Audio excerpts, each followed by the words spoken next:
একটা ব্যাংক দেশের জন্য রক্ত প্রবাহের কাজ করে। শরীরের রক্ত প্রবাহের কাজ যেমন শিরা উপশিরার কাজ, ঠিক তেমনি ব্যাংকের মাধ্যমে একটা সমাজে রক্ত প্রবাহ হয়। সেই ব্যাংকটাকে ধ্বংস করার জন্য সেই ইসলামী ব্যাংক ব্যবস্থা যেখানে বিশ্বে নন্দিত এবং বাংলাদেশে আপামর জনতা, হিন্দু, মুসলিম, বৌদ্ধ, খ্রিস্টান সবার কাছেই এটা নন্দিত, কিন্তু সবার আস্থার প্রতীক।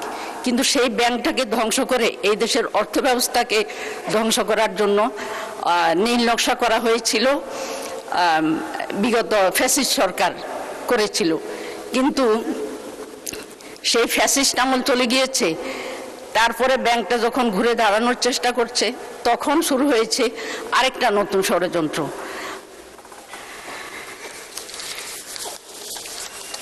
মাননীয় স্পিকার, আমরা আল্লাহর উপরে বিশ্বাস করি যারা, তারা কম বেশি আমরা কোরআন পড়ি, এবং কোরআনে আল্লাহ তাআলা বলেছেন,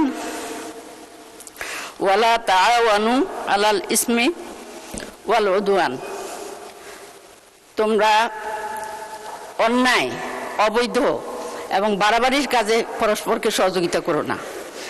আমরা এই নীতির ভিত্তিতে, কোরআনের এই নীতির ভিত্তিতে আমরা আজকে আমাদের সরকার যেই পথে আগাচ্ছে ইসলামী ব্যাংকের ব্যাপারে, আমরা এই নীতির ভিত্তিতে এটার প্রতিবাদ করছি, এবং তাদেরকে সংশোধিত হয়ে আবার নতুন করে তারা সৎ পথে ফিরে আসার জন্য আমরা তাদেরকে আহ্বান জানাচ্ছি।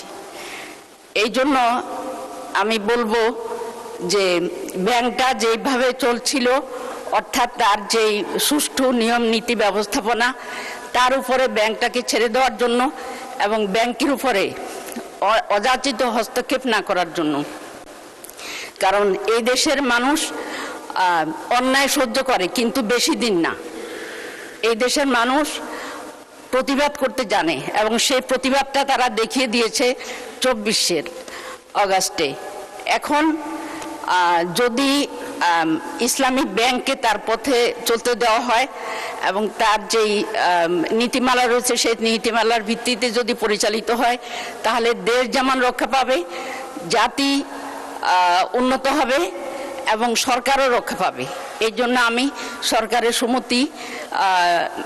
সুমতির আবেদন করছি, সুমতি আকর্ষণ করছি। তো আল্লাহ তাআলা আমাদের সবাইকে সঠিক পথে পরিচালিত হওয়ার তৌফিক দান করুন, এই বলে আমি আমার বক্তব্য শেষ করছি।